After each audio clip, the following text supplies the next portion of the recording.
I just have a few items. There was a very interesting report out of the Brookings Institution last week that looked at public higher education in an interesting way.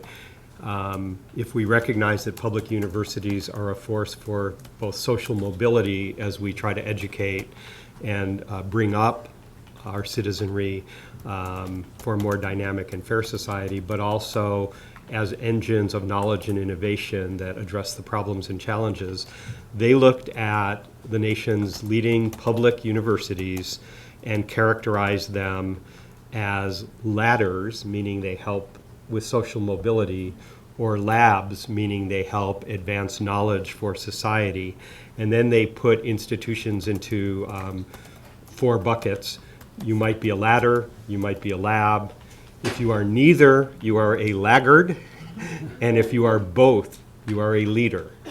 And one of the things they did that was really interesting, while they started only with public research universities, in fact, selective public research universities, of which UH Manoa is our flagship research university in Hawaii, but they also looked at the context of those within systems if they were part of one. So I'm really proud, and you should be proud, that the University of Hawaii was recognized in the top 20 leaders among all public higher education in the nation.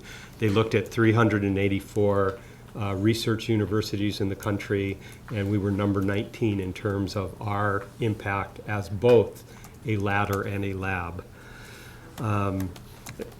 Just highlighting one of the things that goes on elsewhere, just last week, our Daniel K. Inouye College of Pharmacy has graduated to the next step in accreditation. It received full accreditation from the Accreditation Council for Pharmacy Education for 8 years, which is the maximum period. Those of you who have been around for a while will know what a struggle this has been for many years, including securing the funding for construction, which is underway as part of the package demonstrating the work we are doing.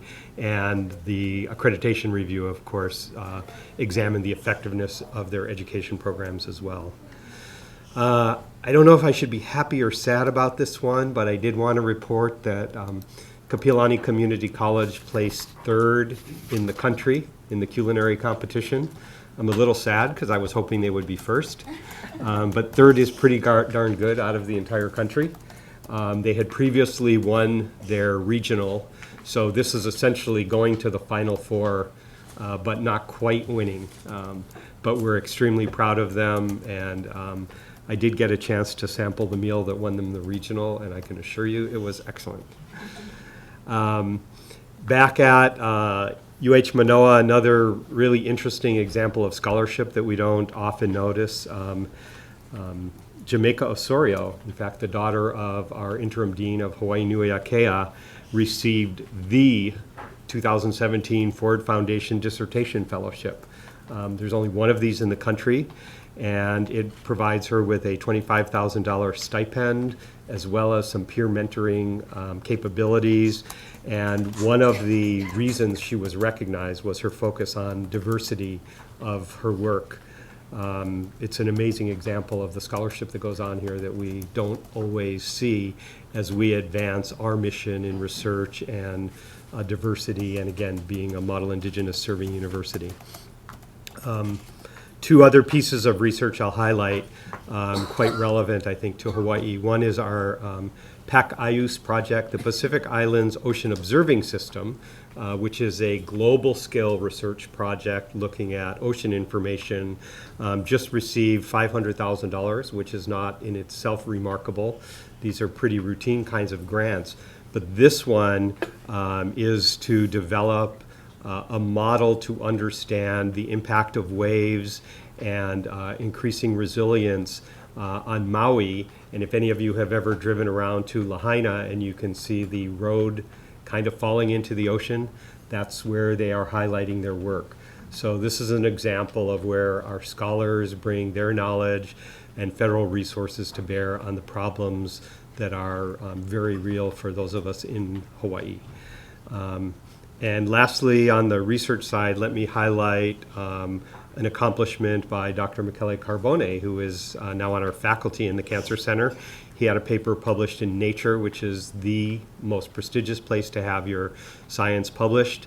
And this was a paper that he and his team had written, highlighting their work on understanding gene mutation that renders individuals more susceptible to cancer and resistant to chemotherapy. And an understanding of this, and you can read the summary, I won't try to share it now, but it indicates a path toward possibly improving the ability of chemotherapy to address many kinds of cancer that are currently very resistant to chemo. A great piece of work that has already received acclaim throughout the country and around the world. We like to take our research and spin it off, of course, and we had 3 of our research spinouts that were invited to present at the First Look LA showcase of University Technologies last month in LA. And I'll just mention the 3: AdnoViv, which is an intelligent sensor initiative out of the College of Engineering, the Lubeckis. Radial 3D, which is a team out of JABSOM, looking at how medical students and healthcare professionals can work together around medical imagery for diagnosis. And SNR Analytics, Inc. is a technology company focused on the discovery and validation of molecular signatures for precision immunotherapy applications, and that's from out of the Cancer Center. So you get a sense of the diversity. 2 of those, AdnoViv and Radial 3D, are actually graduates of our own Accelerate UH Accelerator program, which, by the way, was also recognized with another award, this time as one of the nation's top 30 accelerator programs. In the facility side, if you haven't noticed, I sort of lead these through Hawaii Graduation Initiative, Innovation Initiative, 21st Century Facilities, High Performance System. I wanted to highlight one new construction highlight. Our Hawaii Community College Pālamanui Campus was formally awarded its LEED Platinum status. LEED Platinum is extremely difficult to achieve. This is only our second LEED Platinum building. Seymour Hale on this campus is also LEED Platinum, and it's only the second one, I believe, on the island of Hawaii. So it's an amazing accomplishment. All credit to the team that put this together, and we look forward to doing more of that. We're sitting today, for those of you who aren't aware, in a LEED Gold facility. We couldn't quite make platinum on this one. In high performance system, I want to highlight just 2 initiatives.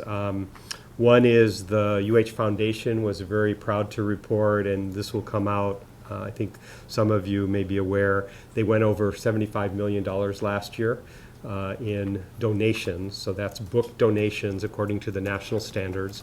That exceeded the target for the year, and next month we will be celebrating the accomplishments over the last 7 years, which have now exceeded $500 million in donations since the end of the last campaign. Some of you will have seen the announcement of the Under Armour deal in athletics. And for some people, it's all about the logo. For me, it's all about the money. I will say it is an improved deal from my work with Athletics Director Matlin. We have what appears to be one of the best of the athletic apparel agreements of any school not in the Power 5 conferences. So we're in what's called the Group of 5, which is the second tier of athletic conferences. It's a great deal. It brings in a little bit more money than we currently get. I think it's a sign of their confidence in our programs, but it's also budget relieving in the sense that they will be providing more shoes and apparel, which means that's fewer shoes and apparel that we have to buy out of our budget. And we're continuing to identify opportunities within the athletic department to generate revenue other than from the rest of the campus. And we'll be updating on those. I want to mention, though, while we're on athletics, the Youth Impact Program, and some of you may have seen the news of that. Youth Impact Program, or YIP, was started by Ricky Ellison, who was he's actually part Maori. He was a champion at USC football player. He was a Super Bowl champion with the 49ers, and interestingly, I met him as head of the Missile Defense Alliance, which is a lobbying group for missile defense that spends time in Hawaii. And he started this program for at-risk middle school youths. And he reached out to us a couple years ago, and this year for the first time we brought this program to Hawaii. And we had 72 middle school kids from Hawaii spend 2 weeks on campus every day. It just finished last week, focused on school subjects to help build their academic capacity, but also teamwork, physical fitness, and our football players spend time with the kids. Teachers spend time with the kids. We had a group of Marines, local Marines, spending time with the kids. It's a great program, free to us, free to the kids, and we're looking forward to having learned from the first year of it, and then going on with it, continuing with the lessons learned.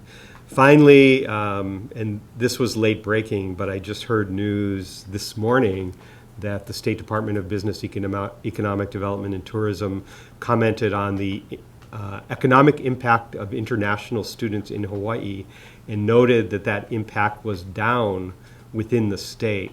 And I will report to you, if you dig through to the end of the newest report, which they just posted on the web, they have a couple tables about the UH system.